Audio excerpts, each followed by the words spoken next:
तो गाइज़ बहुत बहुत स्वागत है आपका मेरी इस वीडियो में। तो गाइज़ ये हमारी आज पहली वीडियो होगी और इस वीडियो में हम बात करेंगे डिजिटल मार्केटिंग के बारे में और एफिलिएट मार्केटिंग के बारे में। डिजिटल मार्केटिंग के अंदर बहुत सारी ब्रांचेस होती हैं डिफरेंट, जैसे कि एफिलिएट मार्केटिंग, जैसे मैंने आपको पहले बताया, ड्रॉप शिपिंग हो गई। बट हम स्पेसिफिकली इस एप्लीकेशन में और इस पूरे कोर्स सेशन में हम सिर्फ और सिर्फ एफिलिएट मार्केटिंग के रिगार्डिंग बात करेंगे और हम उन सारी टेक्निक्स के बारे में बात करेंगे जो कि एफिलिएट मार्केटिंग में और डिजिटल मार्केटिंग में यूज़ होती हैं। ठीक है, तो सबसे पहले हम बात करेंगे डिजिटल मार्केटिंग के बारे में। तो डिजिटल मार्केटिंग क्या होती है कि देखिए, अगर आपको आपका कोई प्रोडक्ट है, ठीक है, फॉर एग्जांपल अगर आप अमेज़ॉन का कोई प्रोडक्ट प्रमोट कर रहे हो और उसको प्रमोट करने के लिए आप वेबसाइट का यूज़ कर रहे हो, या फिर आप ब्लॉग्स बना रहे हो उस चीज़ को प्रमोट करने के लिए, या फिर आप सोशल मीडिया जैसे इंस्टाग्राम, फेसबुक या लिंक्डइन ऐसे प्लेटफॉर्म्स का यूज़ कर रहे हो अपने प्रोडक्ट को प्रमोट करने के लिए या उसको सेल करने के लिए, तो इस चीज़ को डिजिटल मार्केटिंग कहते हैं, जिसमें कि हम डिजिटल प्लेटफॉर्म्स वो मार्केटिंग जिसमें हम डिजिटल प्लेटफॉर्म्स यूज़ करते हैं किसी और को प्रोडक्ट प्रमोट करने के लिए या अपने प्रोडक्ट प्रमोट करने के लिए, उसको डिजिटल मार्केटिंग कहते हैं। ठीक है, और अब हम बात करेंगे एफिलिएट मार्केटिंग की। एफिलिएट मार्केटिंग क्या होता है? तो affiliate marketing one of the many branches है ऑफ डिजिटल मार्केटिंग। ठीक है, एफिलिएट मार्केटिंग में क्या होता है कि देखिए, फॉर एग्जांपल जैसे मैंने आपको पहले बताया कि अगर आप अमेजोन का कोई प्रोडक्ट प्रमोट कर रहे हो या उसको सेल करने की कोशिश कर रहे हो, ठीक है, आप अपने ब्लॉग पे अगर उस पर्टिकुलर प्रोडक्ट का लिंक डाल देते हो, ठीक है, फॉर एग्जांपल अगर आप बेबी प्रोडक्ट सेल कर रहे हो तो अमेजोन आपको एक लिंक देगा जिसकी मदद से आप उस प्रोडक्ट को बेच सके। मतलब वो आपको लिंक दे देता है, आप उसको अपने ब्लॉग पे डाल देते हो। अगर कोई यूज़र उस लिंक पे आके क्लिक करता है और वहाँ से कोई वो चीज़ खरीदता है, तो उसका एक पर्टिकुलर कमीशन होगा जो कि आपको मिलेगा। फॉर एग्जांपल ये प्रोडक्ट पे डिपेंड करता है और ये डिपेंड करता है उस प्रोडक्ट के निच पे कि आपको कितना कमीशन मिलेगा। ठीक है, फॉर एग्जांपल अगर आप बेबी प्रोडक्ट्स प्रमोट कर रहे हो और अगर मार्जिन 5% का है, ठीक है, और बेबी प्रोडक्ट अगर 100 रुपीज़ का है, तो आपका जो कमीशन होगा वो 5 रुपीज़ होगा। तो ठीक है, तो एफिलिएट मार्केटिंग क्या होता है? ये कमीशन बेस्ड होता है। अगर कोई यूज़र आके या कोई कस्टमर आके आपके अमेजोन के लिंक पे क्लिक करता है और उस लिंक के ज़रिए वो और उस लिंक में से ही और उस लिंक के ज़रिए वो आपके ब्लॉग पे ही कोई प्रोडक्ट का परचेज करता है, तो अमेजोन आपको उसका कमीशन देगा। ठीक है, तो इसे हम एफिलिएट मार्केटिंग कहते हैं। ठीक है, और इसके अलावा जिन चैनल्स पे आप एफिलिएट मार्केटिंग कर सकते हो वो क्या है? जैसे आप एक वेबसाइट बना सकते हो, ठीक है, वेबसाइट में आप ब्लॉग लिख सकते हो, ब्लॉग में आप लिंक डाल सकते हो। और फिर बहुत सारी टेक्निक्स हो, जैसे सर्च इंजन ऑप्टिमाइजेशन हो गया, या और टेक्निक्स होती हैं, बैकलिंक्स होती हैं, जिसके ज़रिए आप अपने पेज को या ब्लॉग को, वेबसाइट को ज़्यादा से ज़्यादा ऊपर रैंक करा सकते हो। और जितना ज़्यादा ऊपर आपका पेज रैंक करेगा उतने ज़्यादा चांसेस होते हैं कि लोग आपके जो प्रोडक्ट है वो उसको खरीदें। ठीक है, तो सबसे पहला तो हो गया ब्लॉग बनाना। जो दूसरा तरीका है वो है यूट्यूब चैनल शुरू करना। ठीक है, तो यूट्यूब में भी आपको पता होगा कि बहुत सारे यूज़र्स हैं यूट्यूब के। ठीक है, बहुत सारी इंटरनेट यूज़र्स इंडिया में काफ़ी बढ़ गए हैं और यूट्यूब का जो यूज़ है बहुत सारे लोग करते हैं, बहुत सारे लोग यूट्यूब को देखते भी हैं। तो आप यूट्यूब चैनल बना के भी अपना जो प्रोडक्ट है उसको बेच सकते हो। ठीक है, तीसरा है सोशल मीडिया पे। तो अगर आपकी सोशल मीडिया पे एक अच्छी फॉलोइंग है, ठीक है, तो आप फेसबुक, इंस्टाग्राम जैसे प्लेटफॉर्म्स पे जाके एफिलिएट मार्केटिंग कर सकते हो, अपने प्रोडक्ट्स को प्रमोट कर सकते हो। ठीक है, तो अब हम एक ओवरव्यू लेंगे कि एक एफिलिएट जो मार्केटिंग है वो काम कैसे करती है। ठीक है, तो जो सबसे पहली चीज़ होती है, तो आप यहाँ पे ध्यान दीजिए, the affiliate shows an ad for the merchant on their website. तो क्या होता है कि आप या तो एक ऐड के थ्रू या तो वेबसाइट के थ्रू, फॉर एग्जांपल अगर आपकी एक वेबसाइट है, ठीक है, तो वहाँ पे कोई कस्टमर है वो आता है, ठीक है, उसके बाद वो उस लिंक पे क्लिक करता है, जैसे मैंने आपको पहले बताया। ठीक है, जब वो लिंक पे क्लिक करता है तो वो जो मर्चेंट होता है उसकी वेबसाइट पे चला जाता है। मर्चेंट मर्चेंट हो गया। मर्चेंट वो होता है जो कि अपने प्रोडक्ट को सेल करना चाहता है। ठीक है, जैसे अमेजोन है, जैसे आप अमेजोन का अगर कोई प्रोडक्ट प्रमोट करते हो तो इस केस में जो मर्चेंट होगा वो अमेजोन होगा। ठीक है, तो क्या होगा, जो कस्टमर होगा वो मर्चेंट की साइट पे चला जाएगा, वो वहाँ से चीज़ परचेज करेगा। ठीक है, और जो एफिलिएट नेटवर्क होगा उस पर्टिकुलर मर्चेंट का, वो उस जो सेल है उसको रिकॉर्ड कर लेगा। ठीक है, और जो डिटेल्स होगी ट्रांजैक्शन की उसको भी रिकॉर्ड कर देगा। ठीक है, तो उसके बाद क्या होता है, जो परचेज होता है वो कंफर्म हो जाता है बाय द मर्चेंट। ठीक है, और उसके बाद क्या होता है कि जो the transaction is credit to the referring affiliate. ठीक है, उसके बाद क्या होता है कि जो मर्चेंट की साइट होती है, जो मर्चेंट का जो एक जो साइट होती है वो ये चीज़ रिकॉर्ड कर लेती है कि ये जो पर्टिकुलर सेल है ये इस एफिलिएट ने अचीव की है। जैसे एफिलिएट कौन होता है? वो इंसान जो कि एफिलिएट मार्केटिंग कर रहा है। जैसे अगर अमेजोन मुझे अपना प्रोडक्ट, अपना एक लिंक दे रहा है अपने प्रोडक्ट को सेल करने के लिए, तो मैं एफिलिएट हूँ जो कि उसके लिंक को, जो उसके प्रोडक्ट को प्रमोट कर रहा हूँ। ठीक है, तो अगर अमेजोन है, तो अगर अमेजोन को ये, तो क्या होता है कि जैसे मैंने आपको पहले ये चीज़ बता दी है कि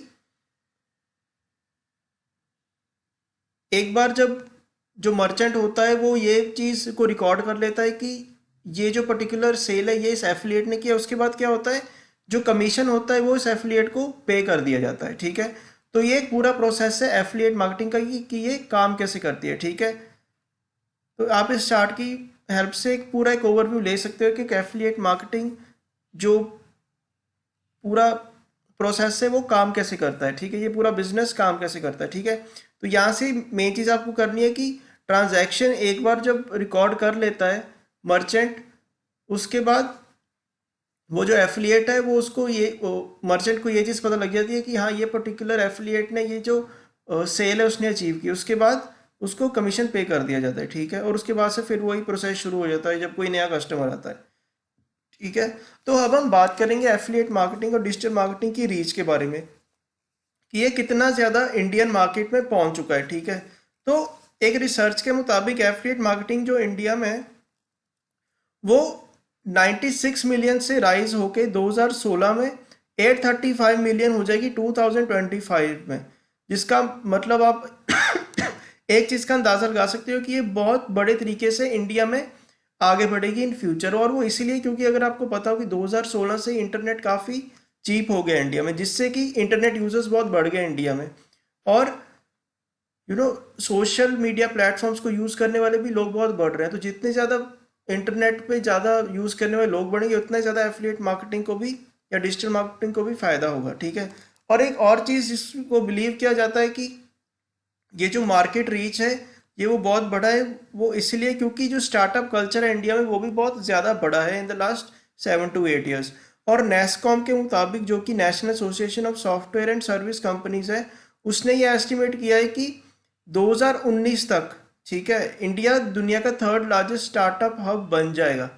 ठीक है, तो जितने ज़्यादा इंडिया में स्टार्टअप्स होंगे उतना ही ज़्यादा डिजिटल मार्केटिंग इंडिया में बढ़ेगा। ठीक है, तो ये तो हो गई रीच की बात की कितना ज़्यादा जो एफिलिएट मार्केटिंग को बढ़ा है इंडिया में। ठीक है, इस अगली चीज़ इसके बारे में हम बात करेंगे वो होगी रिक्वायरमेंट्स जो कि हमें ज़रूरत होती है एफिलिएट बिजनेस में। तो एफिलिएट मार्केटिंग में सबसे पहली जो चीज़ हमें चाहिए होती है वो होती है एक लिंक जो कि हमें कोई रिटेलर देता है, जैसे अमेजोन या फ्लिपकार्ट। क्योंकि ऑब्वियस सी बात है, अगर हम किसी मर्चेंट, अगर हमारे पास किसी मर्चेंट का लिंक होगा उसके पर्टिकुलर प्रोडक्ट का, तभी हम आगे एफिलिएट मार्केटिंग करेंगे। हाँ, अनटिल अनलेस हमारा कोई प्रोडक्ट है जिसको हम खुद प्रमोट कर सकते हैं तो वो बात डिफरेंट है। ठीक है, दूसरा आपको एक वेब होस्टिंग सर्विस चाहिए होगी।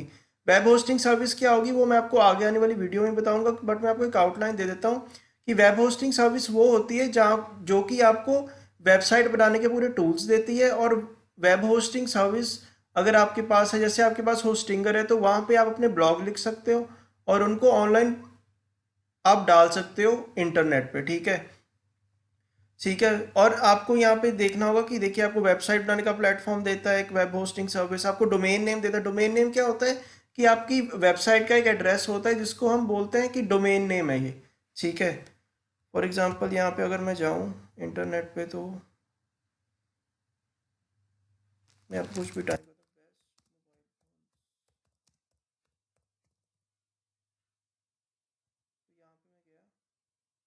यहाँ पे ये देखिए, ये अमेजोन, ये देखिए ये अमेजोन का एक ब्लॉग है, ये आर्टिकल जो भी आप कह सकते हो। और ये जो नीचे वाला है ना www.amazon.in, ये इसका डोमेन नेम है। ठीक है, तो ये डोमेन नेम है और ये एक एड्रेस होता है किसी भी वेबसाइट का, ये ब्लॉग का। ठीक है, तो ये आपको एक डोमेन नेम भी देता है, आपकी वेबसाइट को सिक्योरिटी भी देता है।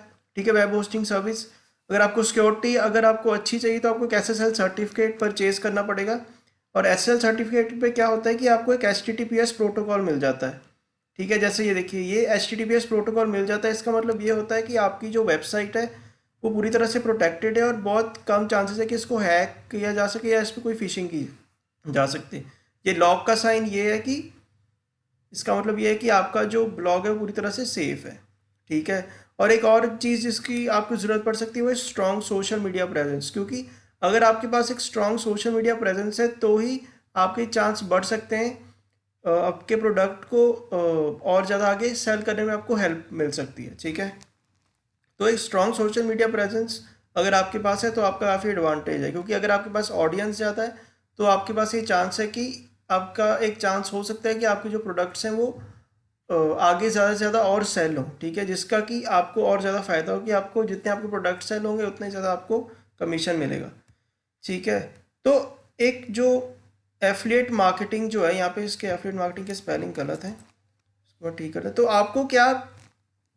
आपको मैं पूरी आउटलाइन बता देता हूँ और आगे आने वाली वीडियोस में हम इन सारी चीज़ों के बारे में और अच्छे से बात करेंगे, ठीक है। तो जो सबसे पहली चीज़ जिसके बारे में हमें देखना है वो हमें एक निच चूज़ करना है, ठीक है। निच क्या होता है कि देखिए फॉर एग्जांपल अगर आपने ये चूज़ किया कि आपको बेबी प्रोडक्ट्स को सेल करना है तो आपका जो निच होगा वो बेबी प्रोडक्ट्स होगा। अगर आपने ये चूज़ किया कि आपका जो निच है वो होगा म्यूज़िक इंस्ट्रूमेंट्स को सेल करना, तो आपका निच वो क्या होगा, वो होगा म्यूज़िकल इंस्ट्रूमेंट्स में। दूसरा आपको क्या करना है कि आपको एक अच्छा ब्लॉग लिखना है, ठीक है। आप अच्छा ब्लॉग कैसे लिख सकते हो वो मैं आपको आगे आने वाली वीडियो में बताऊंगा, ठीक है। दूसरी चीज़ आपको करनी है, आपको अच्छा ब्लॉग लिखना है, ठीक है। उसको अच्छे से आपको प्रेजेंट करना है, जो आपकी जो कस्टमर है उसकी प्रॉब्लम से उसको सॉल्व करना है।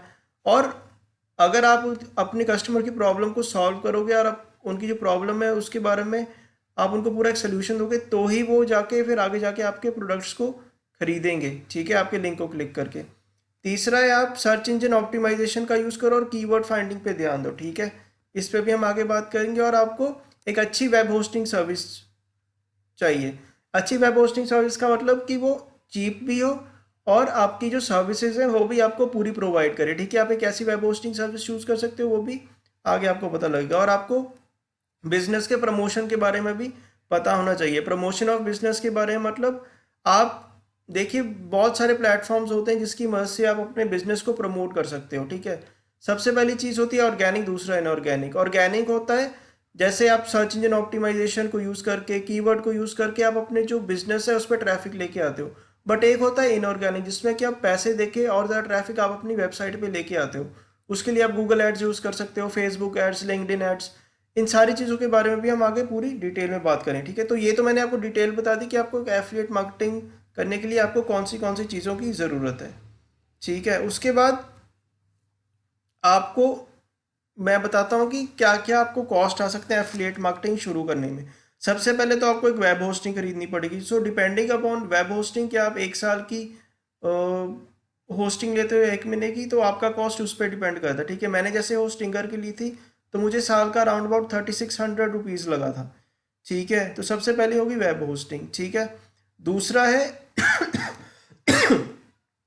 अगर आप अपनी एफिलिएट मार्केटिंग को और ज़्यादा आगे बढ़ाना चाहते हो, ठीक है, आप इनऑर्गेनिक मींस यूज़ करना चाहते हो जैसे Google ads, Facebook ads, Instagram ads, तो इन प्लेटफॉर्म्स पे भी आपको मनी लगाने की ज़रूरत होती है, ठीक है। और ये आपकी रेंज पे डिपेंड करता है कि आप कितना मनी स्पेंड कर सकते हो अपनी एड्स पे अपने प्रोडक्ट को प्रमोट करने के लिए, ठीक है। मैं यूजली एक ऐड पे 500 to 1000 रुपीज़ स्पेंड करता हूँ, मुझे अच्छा खासा ट्रैफिक अपनी वेबसाइट पे और अपने ब्लॉग पे मिल जाता है। और अगर मैं वीडियो भी प्रमोट करता हूँ उस पर मुझे अच्छा खासा ट्रैफिक मिल जाता है इतने ही रुपीज़ में। बट बाकी ये आपकी रेंज पे डिपेंड करता है कि आप कितना ज़्यादा कॉस्ट लगाना चाहते हो एफिलिएट मार्केटिंग में। अगर आप कितना ज़्यादा कॉस्ट लगाना चाहते हो एफिलिएट मार्केटिंग में अगर आप इनऑर्गेनिक वे को यूज़ करना चाहते हो, ठीक है। और तीसरा है अगर आप देखिए अगर आपको कीवर्ड्स ढूंढने हैं तो आपके पास बहुत सारी ऑप्शंस होती हैं, ठीक है। अगर आप एक अच्छा कीवर्ड ढूंढना चाहते हो अपने ब्लॉग को प्रमोट करने के लिए तो आप फ्री टूल भी यूज़ कर सकते हो, जैसे बट सेम रश हो गया, एरएफ्स हो गया, ऐसे भी कई टूल्स हैं जो कि आपको पेड में मिल जाएंगे और वो आपको कीवर्ड्स के बारे में बता देंगे जो कि आप यूज़ कर सकते हो अपने जो ब्लॉग है उसको प्रमोट करने के लिए, ठीक है। तो ये तीन मेन चीज़ें, एक है वेब होस्टिंग को खरीदना, दूसरा है अगर आप इनऑर्गेनिक वे जैसे Google ads, Facebook ads, Instagram ads इसके जरिए अपना प्रोडक्ट प्रमोट करना चाहते हो, अमेजोन या फ्लिपकार्ट का प्रोडक्ट प्रमोट करना चाहते हो, इस पे दूसरा कॉस्ट इसका होता है। तीसरा होता है आप अगर कोई कीवर्ड टूल परचेज करना चाहते हो, ठीक है, जिसकी मदद से आप एक अच्छा कीवर्ड्स ढूंढ सके अपने ब्लॉग या अपनी आर्टिकल के लिए, ठीक है। और अगली चीज़ जिसके बारे में बात करूँगा वो होगा जो आपकी वो फैक्टर्स जो कि आपकी अर्निंग को इफेक्ट कर सकते हैं, ठीक है। तो सबसे पहला है कंटेंट, ठीक है। तो अगर आपने अपने ब्लॉग में या अपने आर्टिकल में कंटेंट अच्छा लिखा है तो आपकी अर्निंग ज़्यादा से ज़्यादा हो सकती है, क्योंकि अगर जैसे मैंने आपको पहले बताया, अगर आपका जो ब्लॉग है वो पूरा एक सोल्यूशन दे रहा है आपके यूज़र को उनकी प्रॉब्लम्स का, तो लोग आपका जो प्रोडक्ट है वो खरीद लेंगे, क्योंकि उनको अपनी जो प्रॉब्लम होगी उसका जो सोल्यूशन है आपके ब्लॉग में मिल जाएगा, आपके प्रोडक्ट में मिल जाएगा। दूसरा है कंपटीशन। तो जितना ज़्यादा कंपटीशन होगा उतना ही ज़्यादा अर्निंग करना मुश्किल होगा, ठीक है। क्योंकि कई निच ऐसे हैं, जैसे मोबाइल फ़ोन का निच है, यहाँ पे अर्निंग करना बहुत ज़्यादा मुश्किल है, क्योंकि यहाँ पे कंपटीशन बहुत बढ़ गया है पिछले 4-5 सालों में। बट अगर आपका कंटेंट अच्छा है, अगर आप सही एसईओ टेक्निक्स यूज़ करते हो, कीवर्ड्स यूज़ करते हो, सोशल मीडिया टेक्निक्स यूज़ कर से marketing techniques, social media marketing techniques अच्छे यूज़ करते हो, तो आप की अर्निंग बढ़ सकती है आगे टफ कंपटीशन में भी, ठीक है। बट अगर आप ऐसी निश को चूज करें जिसमें इतना अच्छा कंपटीशन नहीं है, तो वहाँ पे आपकी अर्निंग बहुत तेज़ी से हो सकती है, ठीक है। तीसरा है एडवर्टाइजिंग। तो एडवर्टाइजिंग में क्या होता है कि देखिए, जितना ज़्यादा आप अपने प्रोडक्ट को एडवर्टाइज करोगे, एडवर्टाइज करना मतलब गूगल एड्स यूज़ करके, Facebook ads, Instagram ads use करके, तो उसके ज़रिए भी आपकी अर्निंग बढ़ सकती है। कि अगर आप ऐड यूज़ कर सकते हो, आपकी जो ऐड है या आपके प्रोडक्ट की रीच बढ़ेगी, आपके ब्लॉग की रीच बढ़ेगी, ज़्यादा से ज़्यादा लोग आके उसको देखेंगे, तो उससे भी आपकी अर्निंग बढ़ सकती है। बट आप एडवर्टाइज वैसे भी अपने फेसबुक, इंस्टाग्राम या और सोशल मीडिया प्लेटफॉर्म्स पे कर सकते हो। आप जैसे कोई प्रोडक्ट है, आप उसका जो, अगर आपकी अच्छी फॉलोइंग है फेसबुक पे, आप अपने प्रोडक्ट का लिंक डाल दो फेसबुक पे, तो वहाँ से भी आपको अर्निंग ज़्यादा से ज़्यादा हो सकती है, क्योंकि ज़्यादा से ज़्यादा लोग जो कि आपके फ्रेंड्स हैं वो आके उस प्रोडक्ट को देखेंगे और उसको खरीदेंगे। तो इसके ज़रिए भी आप अपना जो प्रोडक्ट है उसको ज़्यादा से ज़्यादा सेल कर सकते हो, ठीक है। तो दो वेज हैं, एक अगर आप एडवर्टाइज करते हो थ्रू मनी, और एक है अगर आप एडवर्टाइज करते हो आप अपने फेसबुक अकाउंट पे विदाउट स्पेंडिंग एनी मनी, ठीक है। अगर आपके पास अच्छी फॉलोइंग है, आपके पास अच्छा एक कस्टमर बेस है 500-600 लोगों का, तो फिर आप विदाउट मनी भी अपने प्रोडक्ट को प्रमोट कर सकते हो, ठीक है। तो चौथी चीज़ है रिसर्च। हमेशा अपने कीवर्ड रिसर्च हो या अपने प्रोडक्ट या निच की रिसर्च हो, उसको अच्छे से करिए, ठीक है। ये देखिए कि आपकी ऑडियंस क्या है, कौन सी है, कितने लोग हैं जो आपके प्रोडक्ट को खरीद सकते हैं, ठीक है, कौन से सेक्शन ऑफ पीपल है जो कि उसको खरीद सकते हैं। अगर आप ये पूरी चीज़ करके एफिलिएट मार्केटिंग करोगे तो उससे भी आपकी जो अर्निंग है वो आगे बढ़ेगी, ठीक है। ये सारी चीज़ों के बारे में भी हम आगे बहुत डिटेल में इस वीडियो में अगली आने वाली वीडियोस में बात करेंगे, ठीक है। तो एफिलिएट मार्केटिंग के बेनिफिट्स क्या हैं? तो देखिए, सबसे पहले कि तो आप घर बैठे बैठे पैसे कमा सकते हो, ठीक है। इन्वेस्टमेंट इसमें मिनिमम है, आप अपना पैशन इसमें फॉलो कर सकते हो। फॉर एग्जांपल, अगर आप म्यूज़िक में इंटरेस्टेड हो तो आप म्यूज़िक के बारे में ही अपने ब्लॉग्स में लिखोगे, वेबसाइट में लिखोगे, ठीक है। तो उसके ज़रिए आप एक तो आप अपनी जो पैशन है उसके बारे में लोगों को बता रहे हो, ठीक है।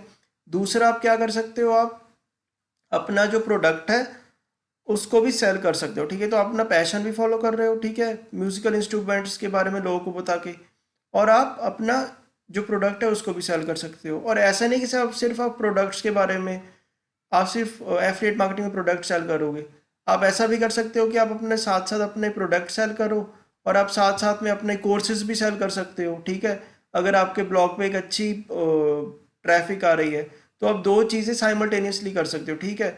अपना पैशन भी पूरा कर रहे हो, लोगों को म्यूज़िक भी सिखा रहे हो, और साथ साथ आप अपना जो म्यूज़िकल इंस्ट्रूमेंट्स है अपने मर्चेंट का वो भी सेल कर सकते हो।